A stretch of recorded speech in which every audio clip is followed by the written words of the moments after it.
Graça e paz, irmãos. Amém. Certamente nessa noite fria, a alegria de estar na casa de Deus nos aquece, né? Alegra o nosso coração e nos dá o prazer de estarmos na casa do Senhor. Para a nossa reflexão nesta noite, eu quero convidar os irmãos a abrir a palavra de Deus lá no Evangelho de João, no capítulo 4, finalzinho do capítulo 4, texto que trata da cura do filho, a cura do filho de um oficial do rei, de um funcionário real que morava em Cafarnaum, e quando soube que Jesus estava de volta ali na Galileia, né, na região de Caná da Galileia, ele entendeu que aquela era a oportunidade que ele deveria recorrer a Jesus, ainda que ele tivesse que andar cerca de 30 ou 40 quilômetros, que era aproximadamente a distância entre Cafarnaum e Caná da Galileia, ainda que ele tivesse que fazer esse sacrifício. Imagino que você, como pai ou como mãe, quando seu filho adoece, você não mede esforços também para buscar a cura, o remédio para o bem-estar de seu filho. E esse homem oficial do rei, um funcionário do Estado, ele, sabendo que Jesus estava ali, ele já conhecendo a fama de Jesus, os milagres realizados, curas realizadas por ele, ele entendeu ser uma oportunidade ímpar e não podia deixar passar essa oportunidade para buscar em Jesus a cura do seu filho, que o texto relata que já estava à beira da morte, ou seja, morrendo no relato de João. Eu quero ler com os irmãos os versículos 46 e 47 de João capítulo 5, versículo 46 e versículo 47, mas nós iremos envolver outros versículos também na medida da exposição do nosso sermão. João capítulo 5, versículo 46 e versículo 47. Os irmãos acompanhem, mesmo assentados, com reverência à palavra do Senhor.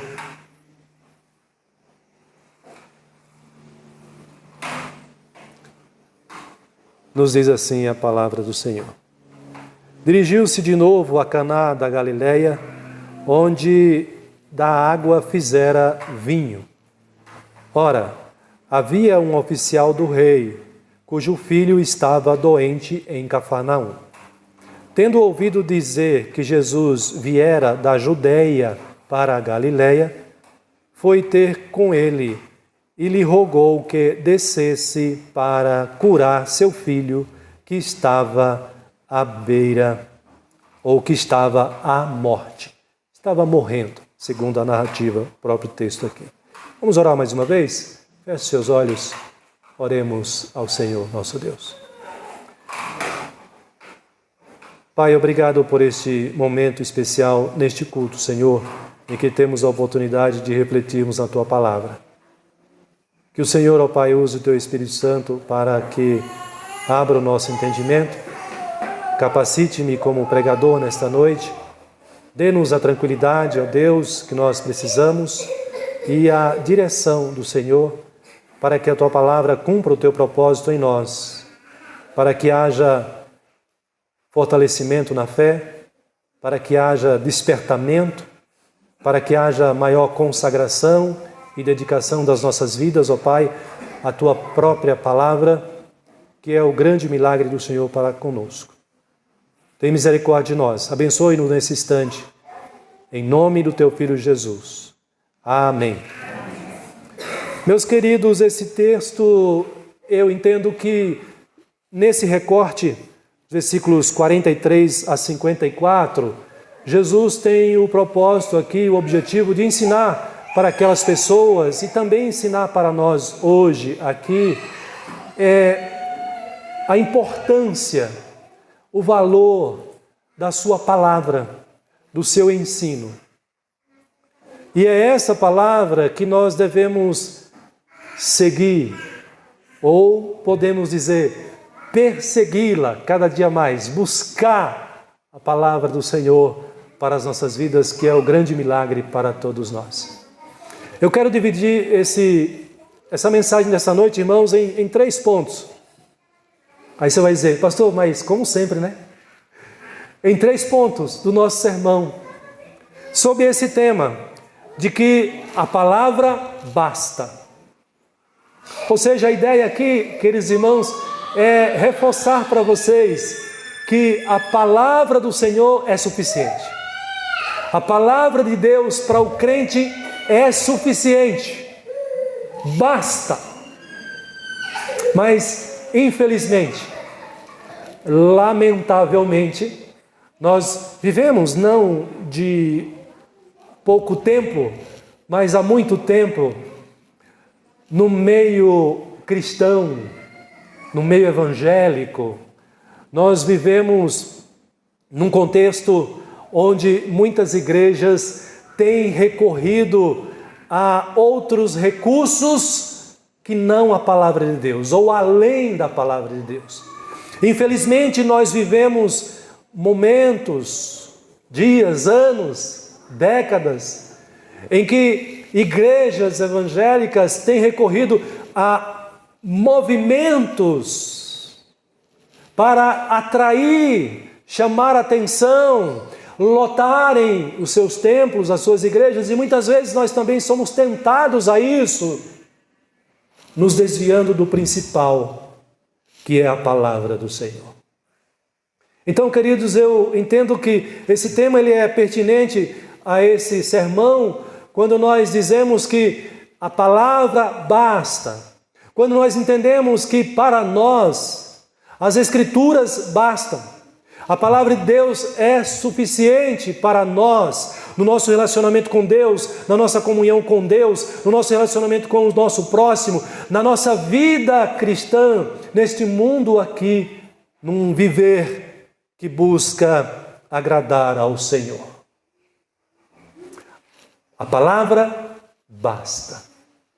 Mas nós podemos observar, irmãos, trabalhando aqui os pontos desse sermão, que desde os dias de Jesus já havia essa busca por outras coisas, mesmo diante do próprio Jesus, que é o Verbo encarnado, que é a palavra encarnada, viva diante daquelas pessoas, mas elas não conseguiam enxergar e entender que Jesus seria o suficiente, o seu ensino seria o suficiente, e essas pessoas buscavam a Jesus por outros motivos que não a palavra.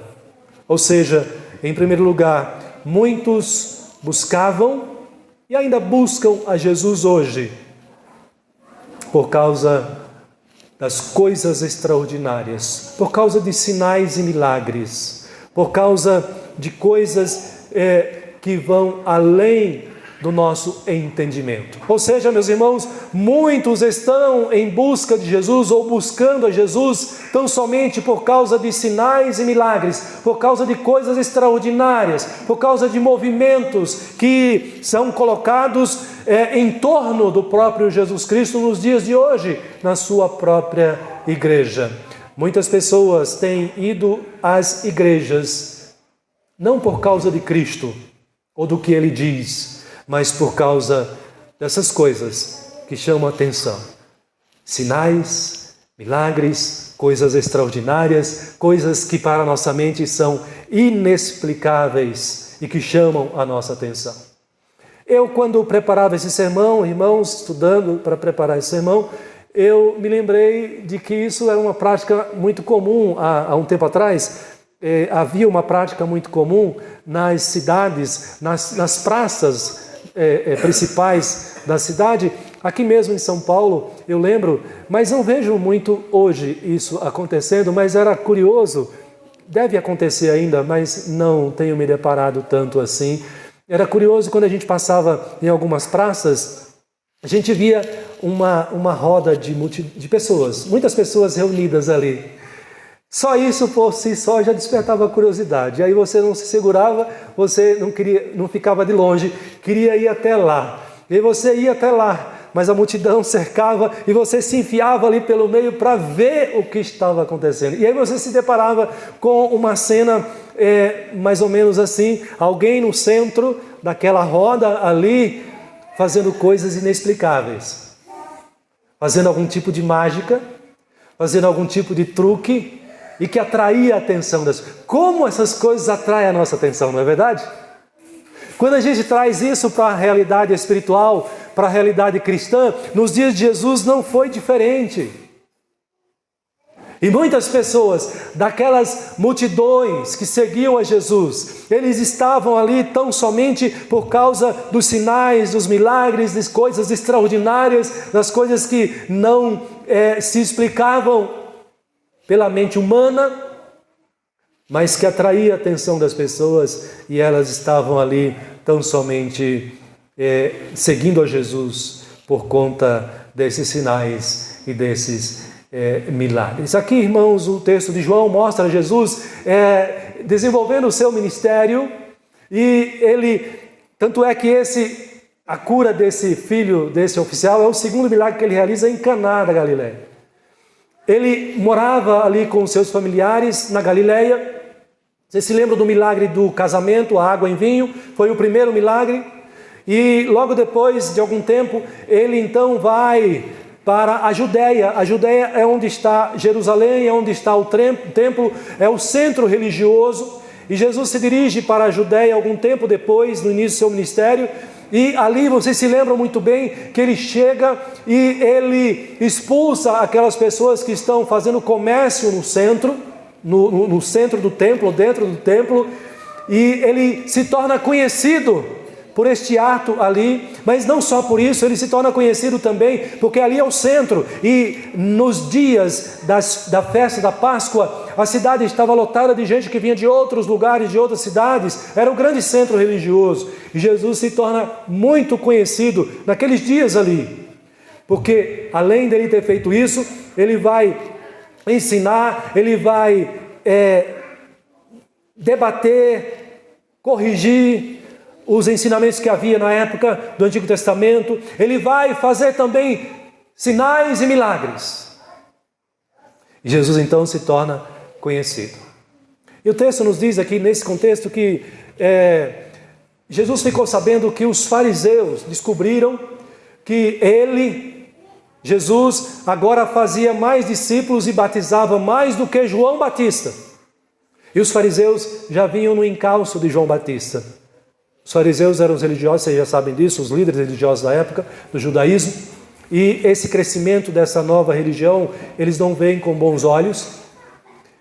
E Jesus, quando sabe disso, que os fariseus agora estão sabendo que ele faz mais discípulos do que João Batista, e batiza, se bem que ele não batizava, eram seus discípulos que batizavam, Jesus então decide, aí é por isso que agora ele volta para a Galileia. Quando você vê no versículo 43 do nosso texto, do capítulo 5, o texto diz aí que passado 2 dias, partiu dali para a Galileia. Estou contextualizando vocês aqui para entenderem o texto. Esses 2 dias aqui já é Jesus em movimento. Ele já tinha saído da Judéia, ele se deparou ali com a mulher samaritana. Os samaritanos suplicaram para que ele ficasse na cidade de Sicar, e ele ficou. E muitos creram nele. Ele ficou 2 dias, por isso que o texto diz que passado 2 dias, ele partiu dali para a Galileia. E por que Jesus volta para a Galileia? É interessante porque o texto nos dá aqui a informação, no texto que nós lemos um pouquinho mais acima, Jesus volta para a Galileia. E João traz uma frase que é conhecida nossa e até curiosa. Vocês conhecem essa frase, esse versículo que está aqui? Porque João diz que Jesus voltou para a Galileia porque o profeta não tem honra na sua própria terra, na sua casa, no meio do seu povo, dos seus familiares. Mas é curioso, e a gente, entendendo o contexto, a gente vai entender por que João está dizendo isso. Por que Jesus deixa o grande centro? Por que lá ele tem a oportunidade de ser conhecido e afamado? e ele volta para a Galileia, um lugar distante. E sabendo que lá entre os seus, ele não será honrado. Não tem fama entre os seus. O profeta não tem honra na sua própria terra. Porque Jesus entende que não é ainda o momento dele debater com esses religiosos, dele se expor para os fariseus. Vai chegar o momento, mas ainda não é esse momento. Então Jesus volta, ele volta para a Galileia. Mas acontece um fenômeno aqui, meus irmãos. Quando Jesus chega na Galileia, o texto nos mostra que ele é surpreendido pelos galileus. Os galileus fazem quase que como uma festa quando Jesus volta. Agora Jesus é bem recebido entre os seus. Percebem? Jesus é recebido com honra entre os seus. Ele diz no versículo 44, João diz isso no versículo 44, que ele volta. Porque o próprio Jesus testemunhou que um profeta não tem honras na sua própria terra. Mas o versículo 45 do capítulo 5 diz que quando Jesus chegou à Galileia, os galileus o receberam, porque viram todas as coisas que ele fizera em Jerusalém por ocasião da festa, a qual eles também tinham comparecido. É por essa razão que eles recebem Jesus com honra agora, fazendo festa. Porque Jesus voltou, porque eles estavam também lá em Jerusalém, lá na Judéia, e eles testemunharam todos os atos de Jesus, e agora esse Jesus que volta para eles não é o mesmo que foi. Eles reconhecem que esse Jesus, ele tem poder, ele é reconhecido entre os homens ali, ele teve autoridade para expulsar os comerciantes do templo. Esse é o nosso Jesus, ele é o nosso parente, ele é o nosso amigo, ele é daqui da terra da Galileia, ele mora conosco. Eles fazem festa. Mas o próprio João não testemunhou dizendo que o profeta não tem honra na sua própria terra? Irmãos, eles estão também afetados já pelos sinais e milagres. Eles não davam importância para Jesus assim. Antes de Jesus começar a realizar os seus sinais e milagres, coisas extraordinárias, Jesus para eles era uma pessoa comum e até de certa forma desonrada, nesse sentido de não honrar, de não exaltar. Por isso que João diz que Jesus deu esse testemunho. Um profeta não tem honra na sua própria casa. Mas eles são atraídos pelas coisas extraordinárias que Jesus realiza. Eles são atraídos pelos sinais, pelos milagres que Jesus realiza. E agora, irmãos, Jesus recebe a visita desse homem. O texto nos diz, o texto que eu li para vocês, que esse pai que está com o coração apertado, com medo de perder o seu filho, ele faz esse sacrifício, vem até Jesus numa caminhada exaustiva. Ele, de certa forma, ele está se humilhando aqui, porque Jesus não era reconhecido pelos judeus, quanto mais pelos romanos. E este homem era um serviçal, um representante do governo romano, era um oficial do rei. Então esse homem se humilha para vir buscar a ajuda do Nazareno, de Jesus Cristo.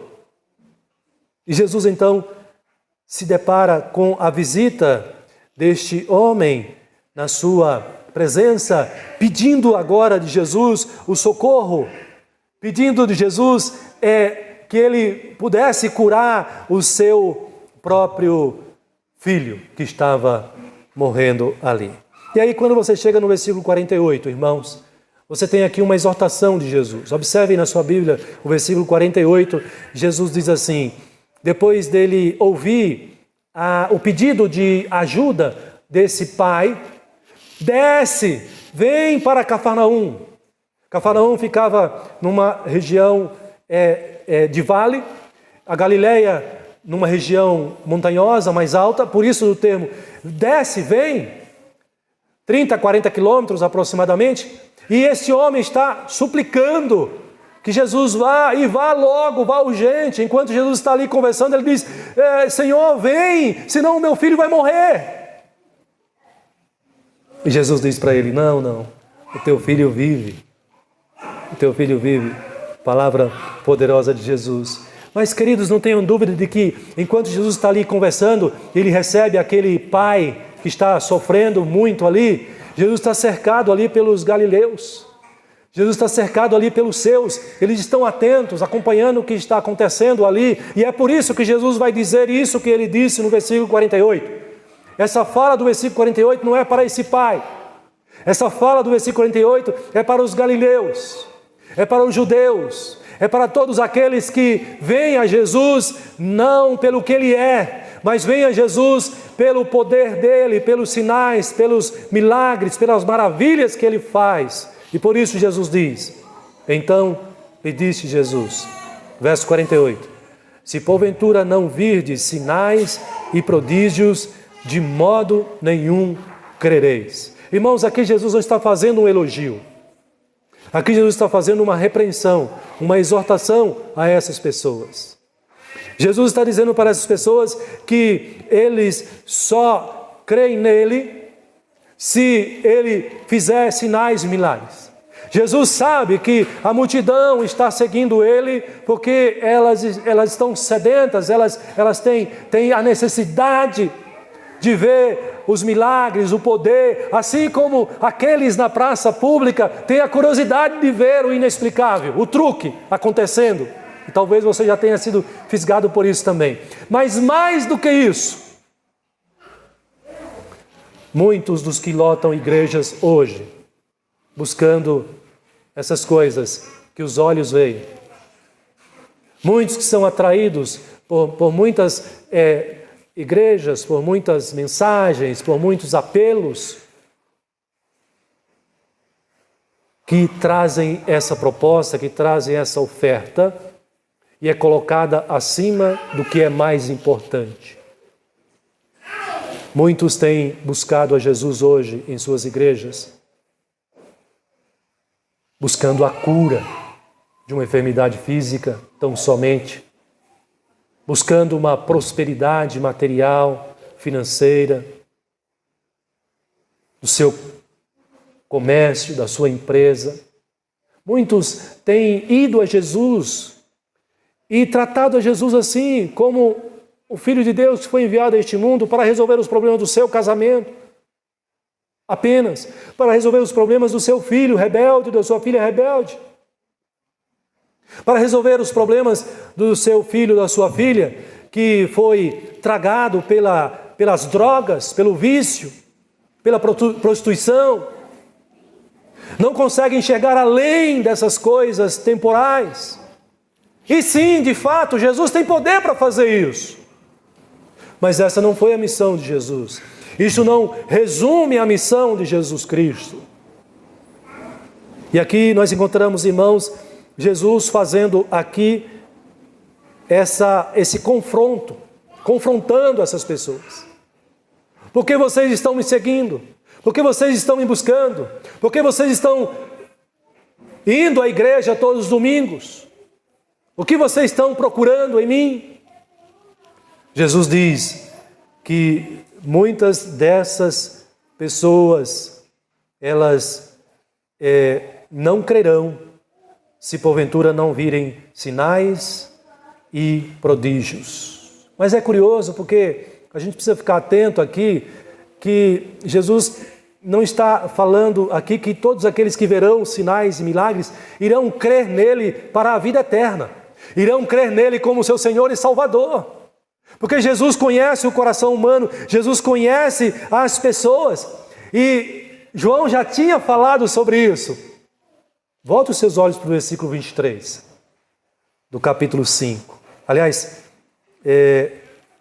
o versículo 23, deixa eu conferir aqui com você, se é do capítulo 5.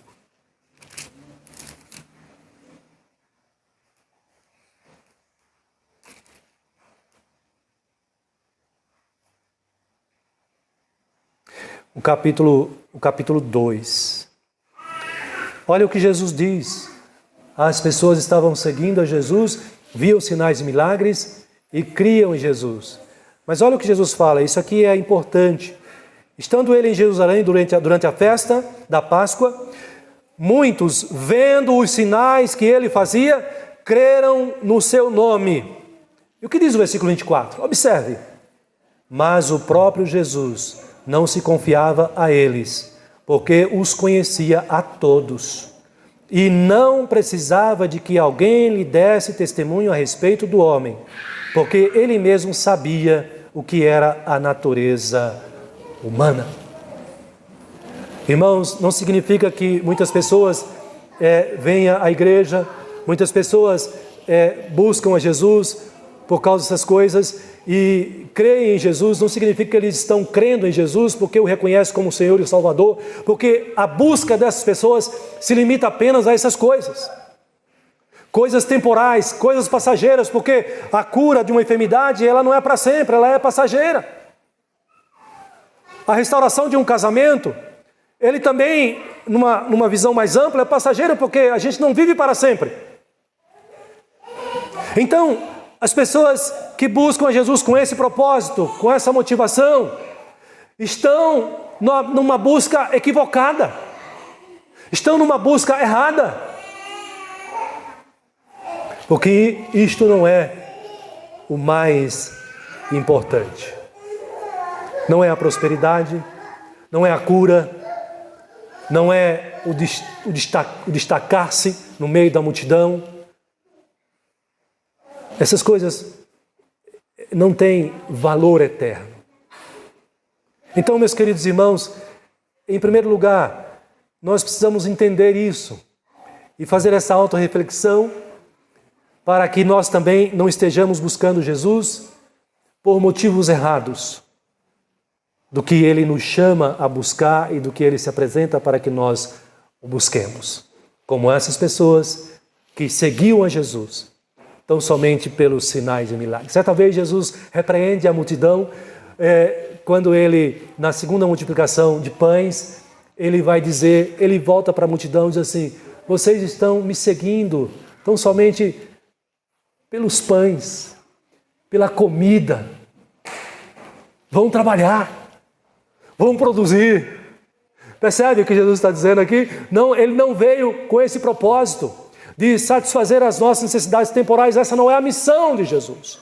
É uma missão mais elevada, é uma missão mais importante, uma missão que tem valor eterno. E aí, irmãos, nesse sentido eu chamo a atenção de vocês para o segundo ponto dessa mensagem. Nós devemos buscar a Jesus, e esta é a busca mais importante. Buscar a Jesus pela palavra dele. A palavra é mais importante.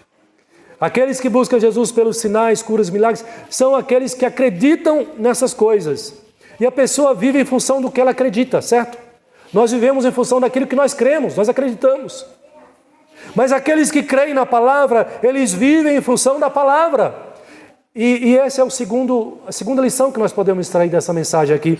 A nossa busca por Cristo deve ser uma busca motivada pelo amor que nós devemos ter pela sua palavra, pelo seu ensinamento, por aquilo que ele veio nos entregar, a palavra do Senhor para as nossas vidas. E aí eu volto novamente ao verso 46 do nosso texto. Acompanhem com a sua Bíblia. O verso 46 diz: dirigiu-se de novo de Caná da Galileia. Aliás, eu vou pular porque eu já li esse aqui para vocês. O versículo 47, mais especificamente, eu já li, mas eu vou repetir. Tendo ouvido dizer o homem, o pai, que estava sofrendo, que Jesus viera da Judeia para a Galileia, foi ter com ele e lhe rogou que descesse para curar o seu filho, que estava à morte. E o que Jesus disse para ele? Então Jesus lhe disse: se porventura não verdes sinais e prodígios, de modo nenhum crereis. Ele diz isso se referindo à multidão, às pessoas ali em volta dele. E o versículo 29, o homem então reage diante de Jesus e diz: rogou-lhe o oficial: Senhor, desce antes que meu filho morra. Um pai com o coração apertado.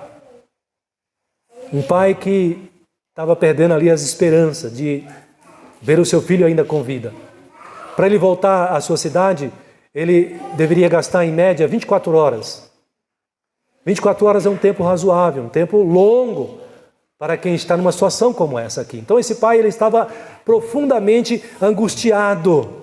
Por isso que ele intervém, ele diz: Senhor, desce antes que o meu filho morra. Ele pede para que Jesus vá. Jesus foi. Jesus atende o pedido desse homem. Jesus atende parcialmente o pedido desse homem. Porque Jesus não foi até lá. Mas o que Jesus diz? Verso 50. Vai, disse Jesus, teu filho vive.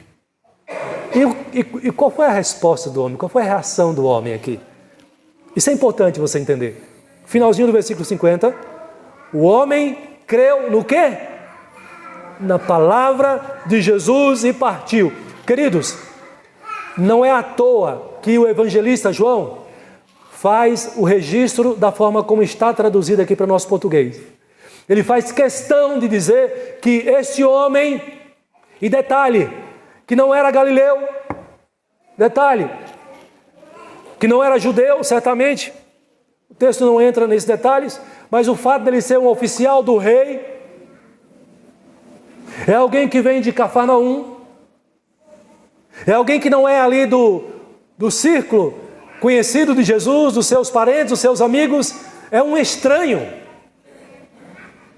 E este estranho está sendo usado por Jesus aqui para dar exemplo para os da sua própria terra, porque este homem, ele crê em Jesus por causa do que ele diz, por causa da sua palavra. Não é por causa dos sinais, não é por causa dos milagres, mas é por causa daquilo que Jesus ensina, por causa daquilo que Jesus fala. Por isso que João faz questão de registrar desta maneira: o homem creu na palavra de Jesus e partiu. Como assim? Ele não viu com seus próprios olhos nenhuma manifestação de Jesus, de poder de Jesus. Ele não viu ao Jesus dizer: teu filho vive. Ele não viu nenhuma língua de fogo, como que de fogo, como a gente viu lá em Atos dos Apóstolos, né?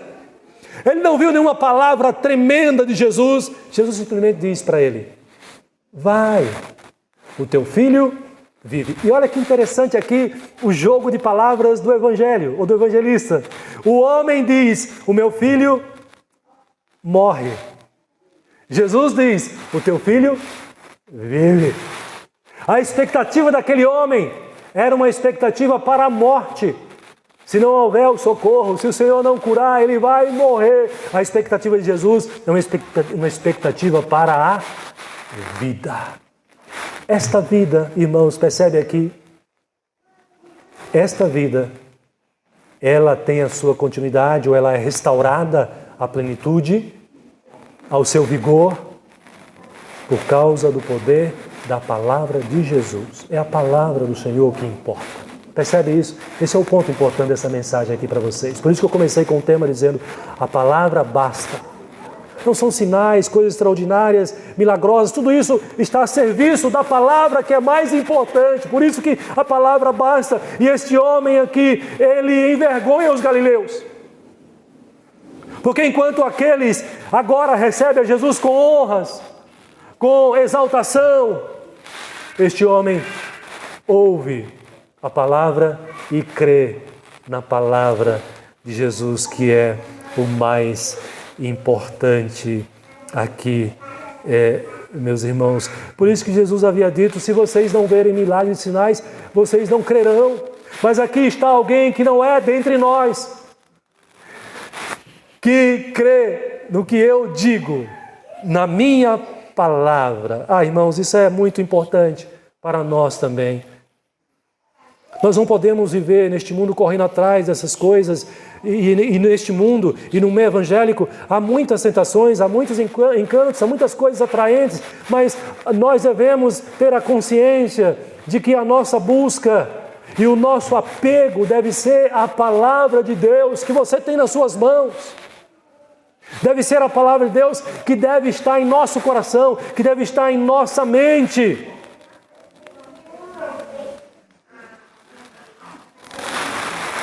Houve uma experiência, um momento especial na vida de alguns apóstolos, 3 deles. 3 ou 2, não me lembro agora exatamente. Mas vocês conhecem o texto. É o momento da transfiguração. O momento em que Jesus é revestido diante de alguns dos seus discípulos ali, da sua glória. E os discípulos veem aquilo dali e eles ficam admirados. A manifestação de Jesus diante dos seus próprios olhos, ele revestido da sua glória, do seu poder, eles ficam ali encantados. Jesus permite que eles tenham essa visão ali. Mas o mais importante de toda aquela visão ali não foi a visão que eles tiveram, todo aquele momento ali não foi a visão que eles tiveram. O mais importante foi o que eles ouviram naquela ocasião. E o que eles ouviram? O próprio Deus, o Pai Celestial, falando a respeito do seu Filho para os discípulos. Eu vou lembrar a vocês o que Deus disse para os discípulos que tiveram essa experiência maravilhosa e extraordinária. Está lá em Marcos capítulo 9, versículo 7. Ao final dessa experiência, Deus diz assim, Marcos diz isso: a seguir veio uma nuvem e os envolveu, e dela uma voz que dizia: este é o meu Filho amado, a ele ouvi. É o próprio Deus que está dizendo: o mais importante para você é a minha palavra. O mais importante para você é o que o meu Filho tem a dizer. O mais importante para você é o Evangelho. O mais importante para você é as Escrituras. Por isso que Paulo vai dizer lá em 1 Timóteo capítulo 3, toda a Escritura é inspirada por Deus e útil para ensino, para repreensão, para correção, para educação na justiça, a fim de que todo homem de Deus seja perfeito e perfeitamente habilitado para toda boa obra. Irmãos, nós estamos correndo atrás do quê? Nós estamos vindo domingo após domingo à igreja e todos os dias vivendo como crente, como cristão, em função de quê? Nós estamos buscando o quê em Jesus Cristo? Se não for a sua palavra, se não for o seu ensinamento, para aprendermos e colocarmos em prática os seus ensinamentos, nós estamos perdendo tempo. Nós mudamos o alvo, o foco, que é do próprio Deus, a Ele ouvi. Este é o meu Filho amado, a Ele ouvi. É a palavra de Deus que é o mais importante para nós, a palavra de Cristo. Por isso que ele vai dizer lá em João 14, ele vai dizer assim: se alguém me ama, o que ele vai fazer? Guardará a minha palavra. Você tem guardado a palavra de Deus? Você tem guardado a palavra de Cristo? Você tem amado essa palavra? Essa é a prova de que você ama a Cristo, de que você ama a Deus. E ele diz: quem não me ama não guarda as minhas palavras. Correm atrás dessas outras coisas, mas desprezam a palavra. E a palavra que estáis ouvindo diz João ainda nesse texto, que é a palavra que vem do próprio Deus. Porque Jesus diz: não é minha essa palavra. Ele diz: mas é do Pai que me enviou. Meus irmãos, como cristãos, nós devemos seguir a Cristo, buscando conhecer a sua palavra, buscando colocar em prática a sua palavra. Nós devemos amar esta palavra, é o seu ensinamento, porque é isso que dá sentido para nós, como filhos de Deus. Não são essas outras coisas que passam, mas é a palavra de Deus, porque Ele mesmo dá esse testemunho. Todas as coisas passarão, mas a minha palavra permanece para sempre. Então, queridos, a minha palavra basta, ou a palavra de Deus basta, a palavra basta. Então nós não temos que correr atrás de novidades, de invencionices, de coisas para atrair a atenção das crianças. As crianças têm que ser ensinadas desde pequeno a valorizar a palavra de Deus. Isso é a missão dos pais, primeiramente. Na sua casa, sentar com seus filhos, ler a palavra, explicar a palavra, estudar com eles, Na igreja, sentar ao lado deles, mandar eles sentarem também, ainda que sejam inquietos, mas eles vão aprendendo isso também, mostrando, você dando exemplo também de que você ama essa palavra, acompanhando o texto enquanto é lido, lendo quando pede para ser lido, você lê junto também, respeitando essa palavra, honrando essa palavra, dando testemunho. E assim eles vão aprendendo e crescendo. Como adolescentes, quando chegam na adolescência, eles estarão especializados em Bíblia. Manda abrir em Malaquias, não fica perdendo tempo. Por quê? Porque os pais ensinaram desde pequenininho que o mais importante na vida do crente é a palavra do Senhor. Porque a palavra de Deus tem valor eterno. É Deus falando conosco e é através dessa palavra que nós conhecemos a Ele e conhecemos também a sua vontade. Então, irmãos, em terceiro lugar, o mais importante é a palavra, porque a palavra é o grande milagre de Deus. A palavra é o verdadeiro e grande milagre. Observe ainda no versículo 51 do nosso texto. Diz assim o verso 51, ele já dizia, o homem, o pai, voltou, ele creu na palavra de Jesus, ele voltou para casa para ver como é que estava o filho lá. E quando os seus servos lhe viram, quando os seus servos lhe vieram ao encontro, anunciando-lhe o quê? A boa nova. Olha o que os servos disseram para esse pai. O seu filho vivia. Então ele perguntou, indagou deles, a que hora o seu filho se sentira melhor. E informaram, ontem à 7ª hora a febre o deixou. Com isso reconheceu o pai ser aquela precisamente a hora em que Jesus lhe dissera, teu filho vive. E o grande milagre aconteceu. Esse é o verdadeiro milagre, produzido pela palavra. Por isso a palavra é o milagre mais importante, o verdadeiro milagre e o milagre mais importante. Sabe por quê, queridos? Porque a palavra gera vida, vida eterna. O que aconteceu com essa família? Diz o texto, finalzinho do verso 53, e creu ele e toda a sua casa. Foi este o segundo sinal que Jesus fez, ou que fez Jesus, depois de vir da Judeia para a Galileia. Irmãos, quando Jesus disse para esse pai, o teu filho vive, muito provavelmente Jesus tinha em mente não apenas que ele estava vivo, restaurado da sua enfermidade, ele não estava se limitando a uma vida física.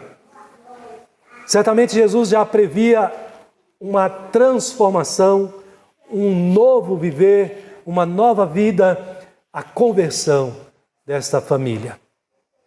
Quando o texto diz que creu ele e toda a sua casa aqui, ele está se referindo que eles creram agora em Jesus agora. Por causa da palavra de Jesus. Eles creem, não apenas ele, mas ele e toda a sua casa creem em Jesus para a vida eterna. Tá, irmãos, existe milagre maior do que esse? Existe milagre mais importante do que a salvação de um pecador? Do que adianta o pecador ser curado do câncer, se ele vai morrer dentro de alguns anos? Isso não é o mais importante. Não é o mais importante ter o seu casamento, tem que ter, aliás, não tinha nem que estar destruído, rachado, mas não é o mais importante para esta vida com Deus. As coisas deste mundo passam. Mas por que nós podemos entender que a palavra é o verdadeiro e o grande milagre? Porque a palavra produz em nós a vida eterna. Esse é o grande milagre. E é por isso que nós devemos buscar a palavra, se alimentar dessa palavra e crescer nessa palavra. Quando a gente olha as Escrituras, Tiago, ele vai falar sobre isso. Você, quando foi alcançado pelo Evangelho, sua vida foi transformada. Na sua conversão, você foi tirado das trevas para a luz. Você era cego, você era escravo, você estava perdido. Você estava separado de Deus, era inimigo de Deus. Nós tínhamos medo da morte, porque tínhamos medo do inferno. Mas Tiago diz assim: segundo o seu querer, Ele nos gerou pela palavra da verdade, para que fôssemos como que primícias das suas criaturas. Ele nos gerou pela palavra, o poder da palavra. A palavra de Deus é poderosa, irmãos. A palavra de Cristo é poderosa. A palavra de Cristo foi poderosa não apenas para expulsar a enfermidade da vida daquela criança, daquele jovem, mas a palavra de Cristo foi poderosa para restaurar espiritualmente e eternamente aquela família, como Ele fez com você, como Ele fez comigo também. É por isso que Pedro vai dizer: pois fostes regenerados não de semente corruptível, mas de incorruptível, mediante a palavra de Deus, a qual vive e é permanente. E é permanente. Jesus diz: quem ouve a minha palavra e crê naquele que me enviou, tem a vida eterna. Que outra coisa pode oferecer salvação? Que outra coisa pode oferecer vida eterna além da palavra de Deus, a palavra de Cristo? É por isso que nós nos alegramos com a palavra de Jesus, quando Ele diz assim: as minhas ovelhas ouvirão a minha voz, eu as conheço e elas me seguem. Observe que Jesus está dizendo aqui: as minhas ovelhas verão os sinais, verão os milagres, verão o espetáculo que eu vou fazer na terra. As minhas ovelhas encherão os templos, lotarão os templos, me seguirão por causa das coisas extraordinárias que eu falei. Não! A vida com Cristo é simples, a vida com Deus é simples. As minhas ovelhas ouvirão a minha voz. É a palavra poderosa de Deus que transforma. E Ele diz: e eu lhes dou a vida eterna, jamais perecerão e ninguém as arrebatará da minha mão. Quem crê em mim, ainda que morra, tem a vida eterna. Viverá para sempre. Como Ele disse isso a Marta, porque a palavra de Deus é viva, é eficaz, é mais cortante do que espada de 2 gumes, penetra até o ponto de dividir alma e espírito, junto e medula, e é apta para discernir propósitos e pensamentos do coração. Você conhece alguma coisa mais poderosa do que essa palavra, do que a palavra de Deus? Tem alguma outra coisa que pode fazer este milagre? Este é o verdadeiro milagre, irmãos. A salvação é o verdadeiro milagre, é o maior milagre de todos os tempos. Deus permitir com que um pecador sujo, imundo como você, como eu, adentre ao reino puro, santo, perfeito, glorioso, se aproxime da sua presença perfeita, gloriosa, pura e santa. Esse é o verdadeiro milagre. Queridos, que nós possamos entender a importância da palavra, que nós possamos buscar amar cada vez mais essa palavra e que nós possamos guardar a nossa mente e o nosso coração dos atrativos deste mundo evangélico que está corrompido. O diabo tem se aproveitado disso e enganado muitos cristãos evangélicos que não estão atentos à palavra, muitos pastores que usam seus púlpitos não focados na palavra, buscando atrair pessoas com essas coisas que são engano. Perderam o foco, perderam o alvo, e estão enganando as suas próprias ovelhas, afastando e desviando elas do verdadeiro milagre, do grande milagre, que é a palavra, que tão somente ela pode produzir salvação, vida eterna na vida daquele pecador que está perdido. Que você e eu possamos valorizar cada vez mais essa palavra, buscar cada vez mais essa palavra, nos entregar cada vez mais essa palavra e crescer no conhecimento dessa palavra, para que tenhamos uma fé fortalecida no Senhor, para a glória do seu nome. Amém.